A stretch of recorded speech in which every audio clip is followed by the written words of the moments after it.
The Dark Knight Rises came out in 2012. You know what that means? We haven't gotten a solo Batman movie in 10 years. Say what? That's illegal. Where are my Batman movies?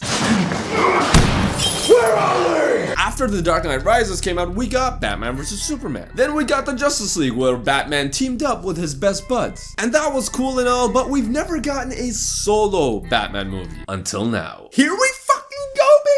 At this point, I think enough time has passed since we've gotten The Dark Knight, but people are going to compare this to The Dark Knight Trilogy. The thing is, they can't beat The Dark Knight Trilogy. What they can do is be different, and that's what the Batman does. It's different. It's different from Christopher Nolan's Batman. It's different from Zack Snyder's Batman. This is a new version of Batman that we haven't seen before. I wouldn't even be surprised if some people say this is the best iteration of Batman we've seen. No fucking way. So every iteration of Batman is gonna have these core elements. And every Batman, Bruce Wayne is still rich. His gadgets, still cool. His parents, still dead. That's enough. You're going to jail. Well, guess who's gonna visit me in jail, Batman? My parents. I don't expect these things to be different, but what's interesting is the direction they take with these elements. And just to avoid spoilers, I'm gonna focus more on the characters and the direction they took instead of the plot and the villains. If you're new to this channel, make sure to like, subscribe, and hit the bell notification icon for more content, and let's dive in to the Batman. In The Batman, Bruce Wayne is rich. What? But he isn't this flashy rich guy that's surrounded by models that we're familiar with. Bruce doesn't seem to even make a lot of public appearances. He tries to avoid them. He's kinda antisocial. And he kinda isolates himself from everyone else. It looks like he spends most of his time either hunting criminals or just chilling in the Batcave. So a lot of people were initially concerned when they chose Robert Pattinson as the Batman. But personally, after seeing him in Tenet, I wasn't worried at all. But Robert Pattinson picks a much more quiet, less charismatic version of Bruce Wayne compared to the Christian Bale or the Ben Affleck versions that we've seen before. He doesn't have these witty one-liners. He's not much of a playboy. He won't roll into a party in a limo or a Lambo surrounded by supermodels where everyone will be happy to see him. People recognize him because of the wealth his parents had and the influence they've had in the city, but this version of Batman mostly stays under the radar. While the Christian Bale and Ben Affleck versions of Bruce Wayne will always have these fancy outfits, look really good in public, in this one, Bruce doesn't care about his appearance. He has this messy, kinda looking like an emo. It's like if Dante from the Devil May Cry reboot just woke up one day and decided to go to a party with a bunch of CEOs and politicians. This Bruce Wayne gives no fucks. That I'm very sorry and I apologize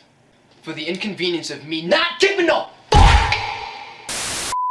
Bruce Wayne has this backstory of his parents being killed. So he gives this impression that he doesn't care about people. He tries to keep people at a distance and ignores them when they ask for his presence as Bruce Wayne. But to me, Bruce acting like he doesn't care feels like a shield that he carries to protect himself from building relationships, because that would make himself vulnerable, especially in his line of work, probably because of the pain that he felt after his parents were killed. But ultimately, he still cares about the people around him. He still cares about Alfred, he still cares about James Gordon. And that's someone that I didn't expect to see so often. Batman spends a lot of time working with James Gordon. When they're working together, there's a scene where it kind of feels like a buddy cop movie, but with Batman. There is some tension between Batman and the cops because not everyone is completely on his side. Not everyone likes that this guy in a bat costume is helping them out. And you can tell he sticks out. You'll see shots of all these cops in a room looking for evidence, and then there's this guy in a bat costume that's helping out. And I love the dynamic between the two. James Gordon values Batman's take on a crime scene, and Batman values the relationship he has with James Gordon.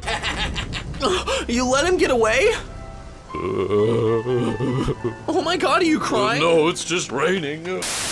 We've seen the dynamic between Gordon and Batman before, but there's something about this one that's just different. It's the first time that we get to see Batman and Gordon working together, but in different ways. We'll see them working together to find clues, help solve puzzles, and even fight beside each other. It's the motivation that they both share that brings them together, which is to help and protect the people of Gotham from crime and corruption. Alright, so I've talked about Bruce Wayne, James Gordon, but what about the Batman? I've said before that this is a version of Batman that we haven't seen before. before, and with this one, we got a much bigger focus on Batman's detective skills. We'll see Batman trying to figure things out in real time. You can feel the cogs in his head turning as he's trying to solve one of Riddler's puzzles. The old Batman that used to scan something and get the computer AI to just give him the answer are gone. The gadgets feel more grounded and mechanical, and they're used to help him solve puzzles and also fight bad guys. And that's something that I loved about this movie, is the way the fights were done. A lot of the fights reminded me of the Daredevil TV show. One of the things I love about the Daredevil show is when Daredevil is fighting, he gets hurt a lot. Like, he does a lot of ass kicking, but he gets his ass kicked too. In this movie, Batman gets hurt a lot. He gets punched, kicked, dragged, and gets shot so many times. The fights always felt brutal, and every time Batman gets himself into a fight, the weight of each fight feels heavier because you know he can get hurt. And while Batman got himself into a lot of fights to help him investigate and solve problems, Catwoman had other ways of solving problems and getting the info that she needs. What is it about the wrong kind of man? In grade school, it was guys with earrings. Now, black rubber. I think previous iterations of Catwoman did an awesome job of establishing the relationship between Batman and Catwoman. But in the Batman, the differences between Catwoman and Batman's abilities are highlighted so much more. They highlight that Selina is confident in figuring things out on her own. Although she knows how to fight, she has other ways of getting the info that she needs. She'll infiltrate an area and get to know the people there, and then use her charm and sexuality to get the information that she needs. This is a huge difference from Batman, who will sometimes brute force his way in to get the info that he needs. And although I enjoyed previous iterations of Catwoman, I think this version of Catwoman, when it comes to her abilities, they just feel so much more developed. To me, this wasn't better or worse than The Dark Knight. I would consider the Dark Knight trilogy a masterpiece, and with the Batman, I would put it up there beside the Dark Knight trilogy. The thing is, I've only scratched the surface. There's so much more to talk about. There's the villains, there's the music. Oh my god, the music. There's Penguin, Riddler, the cinematography. But you know what? I will wrap it up here. This movie is a masterpiece. You're wrong. Here's why.